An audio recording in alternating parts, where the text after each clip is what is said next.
कैसे हैं आप सब? उम्मीद है सब ठीक होंगे। आज हम सारणी के भाग 3 में जा रहे हैं। पिछली कक्षा में हमने सारणी के प्रगुण को इसको देखा था और उससे संबंधित कुछ प्रश्न बनाए थे। आज उसे आगे के प्रश्नों को हल करेंगे। तो आज हम अपना पहला क्वेश्चन ले रहे हैं। जैसे कि आप देख रहे हैं, इस क्वेश्चन को सिद्ध करना है, उसके राइट हैंड साइड पार्ट को लेकर आना है, 4a² b² और c²। इस क्वेश्चन को ध्यान से यदि हम देखते हैं तो आप देखेंगे कि C1 में a तीनों एलिमेंट्स में कॉमन है, C2 में b कॉमन है और C3 में c कॉमन है। तो हम C1 से a, C2 से b और C3 से c कॉमन निकालेंगे।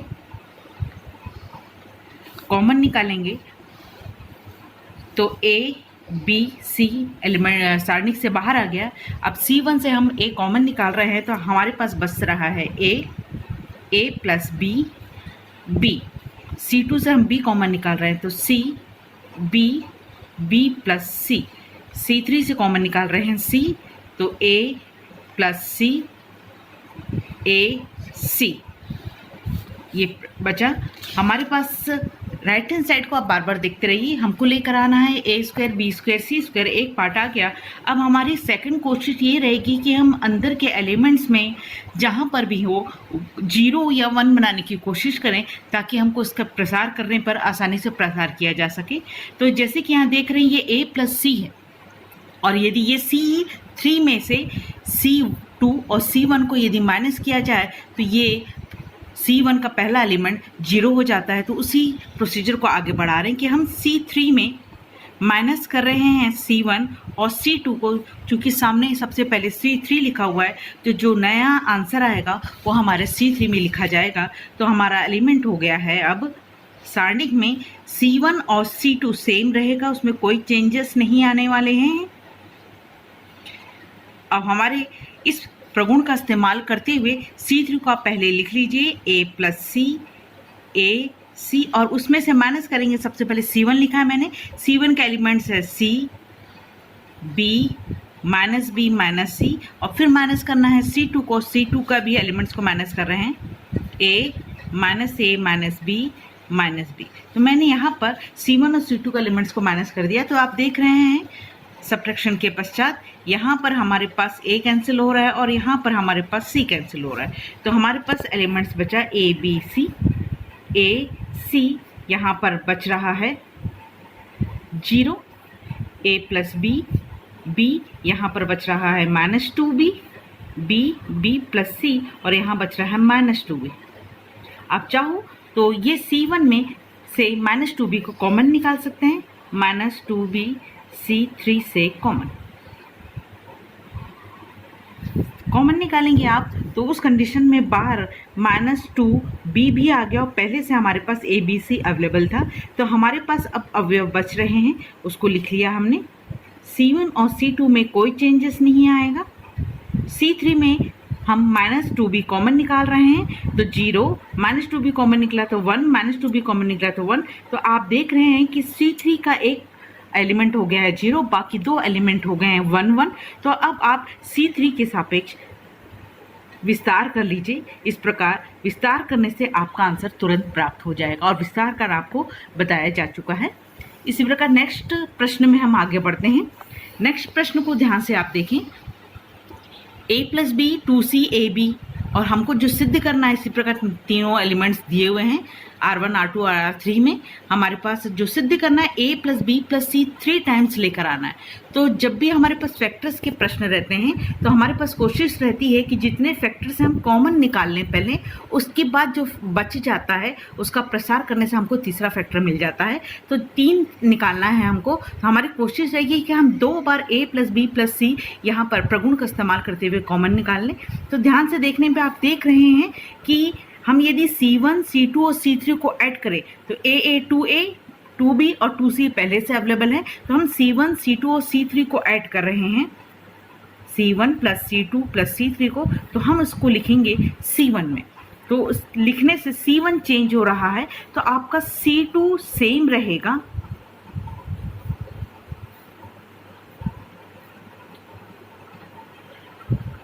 अब C1 में चेंजेस आएंगे। C1 का पहला एलिमेंट लिखा मैंने, C1 को लिख लिया, प्लस लगा के C2 के एलिमेंट्स को लिख लूंगी मैं, प्लस लगा के C2 के एलिमेंट्स लिख रही हूँ, और प्लस लगा के फिर C3 के एलिमेंट्स को लिख रहा है, लिख लेंगे।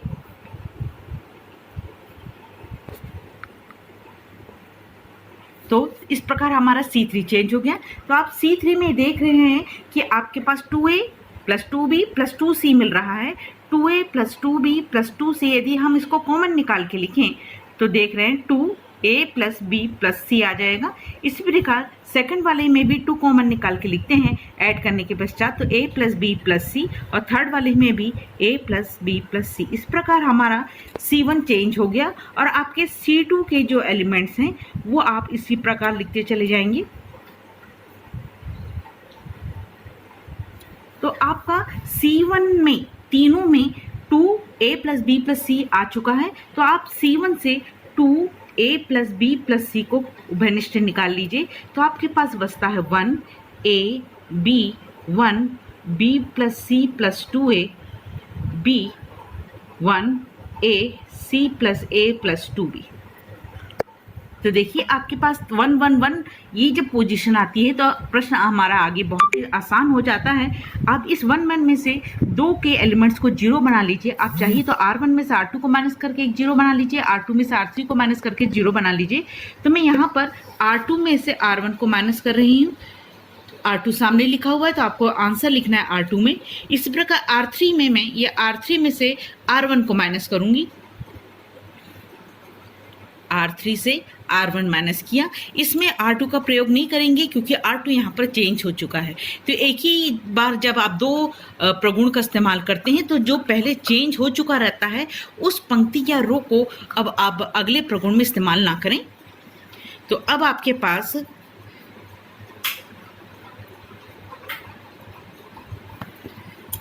R1 में कोई चेंजेस नहीं है तो R1 आप ऐसे ही लिख लीजिए। R2 में से R1 को माइनस करना है। R2 ये है आपका, R2 को आप पहले लिख लीजिए। अब माइनस करिए R1 को, ऊपर वाले को 1 माइनस A माइनस B। अब R3 में से R1 को माइनस करना है तो R3 को आप पहले लिख लीजिए और माइनस करिए उसमें से R1।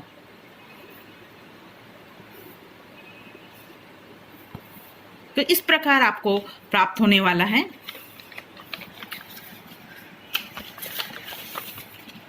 तो हमारे एलिमेंट्स मिल रहा है 2A, सामने की तरफ कॉमन निकला हुआ था A plus B plus C।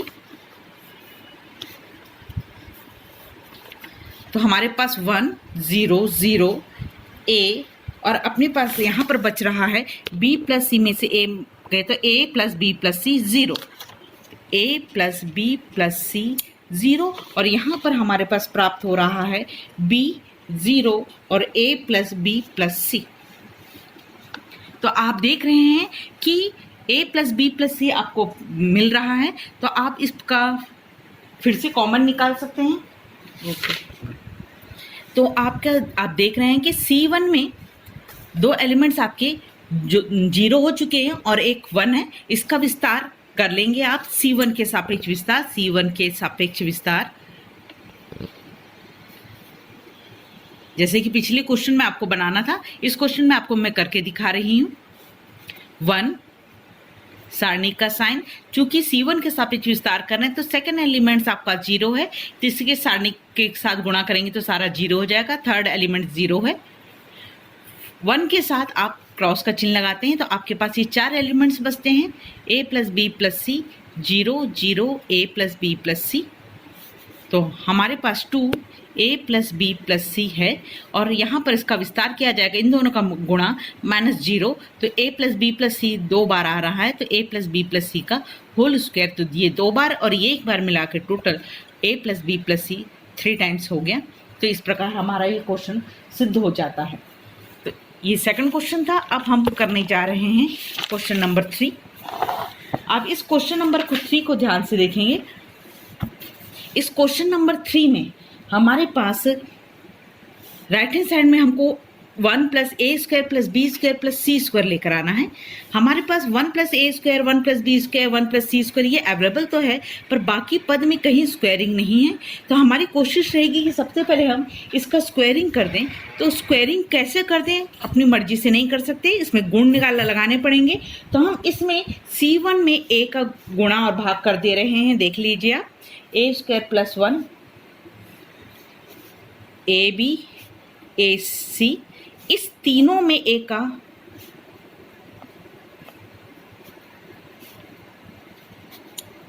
मैंने गुणा और भाग दोनों में कर दिया है। इसमें C1 ए का, इस वाले पार्ट में हम कर देते हैं बी का। बी का आप जब करेंगे तो ऊपर बी स्क्वायर हो जाएगा, बी, इसमें बी का भाग करेंगे आप, इसमें बी का भाग करेंगे आप, ये बी सी है, बी का भाग करेंगे तो बी स्क्वायर और नीचे बी। अब तीसरे वाले पार्ट में आपको करना है सी का। तो यहाँ पर सी का गुणा करूंगी तो वर्ग सी, यहाँ सी का गुणा करूंगी तो वर्ग सी, यहाँ सी का गुणा और भाग करेंगे। यहाँ पर बी लिखना भूल गई हूँ, यहाँ पर सी गुणा और भाग। तो आप देख रहे हैं R1 में मैंने A का गुणा भाग किया, R2 में मैंने B का गुणा भाग किया और R3 में मैंने C का गुणा भाग किया। गुणा भाग करने के पश्चात अब हम C1 से A 1/A को कॉमन निकालेंगे। ये R1 से हम 1/A को कॉमन निकाल लेते हैं।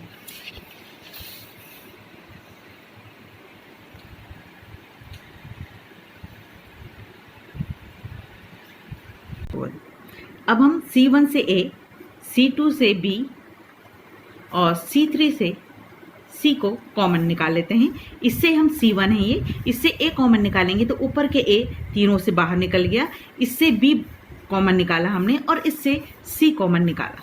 तो A कॉमन निकलने के पश्चात हमारे पास एलिमेंट बच रहा है A स्क्वायर प्लस 1/A। यहाँ से A कॉमन निकालने के पश्चात B स्क्वायर अपॉन B बच रहा है, जिसको कैंसिल करके B लिखा। इसमें से A कॉमन निकालने के बाद C स्क्वायर अपॉन C यानी कि C बच रहा है आपके पास। इसमें से हम निकाल रहे हैं B निकालेंगे तो आपके पास बचता है A square upon A, that means A।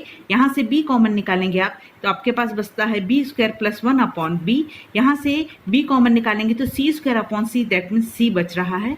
यहाँ से हम C कॉमन निकाल रहे हैं तो A square upon A, that means A। यहाँ से C कॉमन निकाल रहे हैं तो B स्क्वायर अपॉन B मतलब B। यहाँ से C कॉमन निकाल रहे हैं तो C स्क्वायर प्लस 1/C बच रहा है। इस प्रकार हमने कॉमन निकाल लिया C1 से, C2 से, C3 से। अब हम यहाँ पर देख रहे हैं अभी हमारे पास स्क्वायरिंग का पार्ट नहीं आया है, इसमें स्क्वायरिंग नहीं है, इसमें स्क्वायरिंग नहीं है। तो यहाँ पर R1 से हम R1 से 1/A, R2 से 1/B और R3 से 1/C उभयनिष्ठ निकालते हैं। तो R1 से आप जब यहाँ पर 1/A कॉमन निकालेंगे तो यहाँ 1/A नहीं है, तो यहाँ पर 1/A लाएंगे। ये तो यहाँ का भाग और गुणा दोनों कर दीजिए, यहाँ पर भाग और गुणा दोनों कर दीजिए, तो तीनों में आपका नीचे A दिखता है। इसी प्रकार यहाँ पर B कॉमन निकालना है R2 से हमको, तो B का गुणा और भाग किया, B इसमें है तो इसमें B का गुणा और भाग किया। और R3 से हमको C निकालना है तो C का गुणा और भाग किया, C का गुणा और भाग किया और यहाँ पर C पहले से भाग में अवेलेबल है। तो अब आप कॉमन निकालते हैं तो पहले A B C था, R1 से A 1/A 1/B 1/C बाहर निकाल रहे हैं तो बाहर निकल के 1/A B C हुआ। तो इसमें से कॉमन निकालने के पश्चात आपके पास बचता है A square plus 1 A square. यहाँ से B कॉमन निकाल रहे हैं तो B square plus 1 B square. यहाँ से कॉमन निकालते हैं C स्क्वायर प्लस 1। तो अब आप देख रहे हैं कि जो हमको चाहिए था ऊपर 1 plus A square plus B square plus C square, तो हमारे पास अब अवेलेबल है A स्क्वायर का पोर्शन, B स्क्वायर और C स्क्वायर। तो आपको R1 जोड़ना है कि R2 जोड़ना है, देख रहे हैं कि ऊपर से नीचे जोड़ते हो, यानी R में जब हम काम करते हैं तो ऊपर से नीचे जोड़ रहे हैं। तो R1 plus R2 plus R3 कर लीजिए आप, तो बाहर का ABC आपका कैंसिल हो चुका है। R1 R2 और R3 को ऐड किया जा रहा है, R1 plus R2 plus R3 और आप इसको लिखेंगे R1 में, तो आपका R1 चेंज होने वाला है। R2 और R3 सेम रहेगा, तो आप R2 और R3 को सेम रख लीजिए, उसमें कोई चेंजेस नहीं। पहले R2 और R3 को लिख दे रहे हैं हम।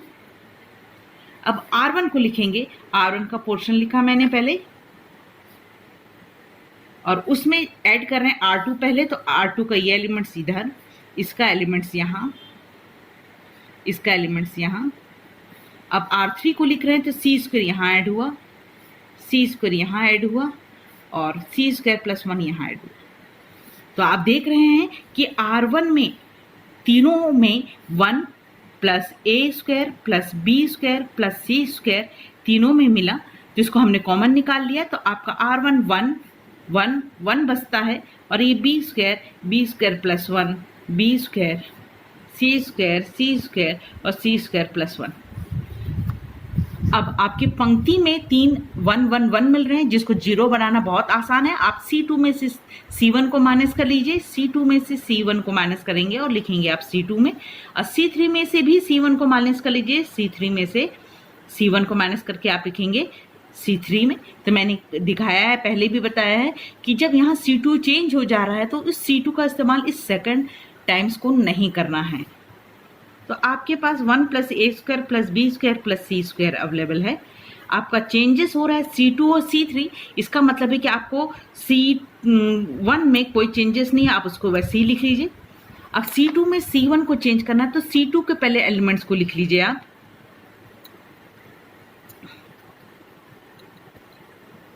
उसमें से माइनस कर लीजिए C1 को, 1 माइनस बी स्क्वायर माइनस सी स्क्वायर। अब C3 में से C1 को माइनस करना है, तो C3 के एलिमेंट्स को पहले लिख लीजिए आप, और उसको माइनस करना है C1 से। C1 का element 1 B square C square. तो आप देख रहे हैं आपके पास 1 plus A square plus B square plus C square, और यहाँ पर C1 सेम है, यहाँ आया 0, बी स्क्वायर कैंसिल होके 1, सी स्क्वायर कैंसिल होके 0, बी स्क्वायर कैंसिल होके 0, और यहाँ सी स्क्वायर कैंसिल होके 1 बच रहा है।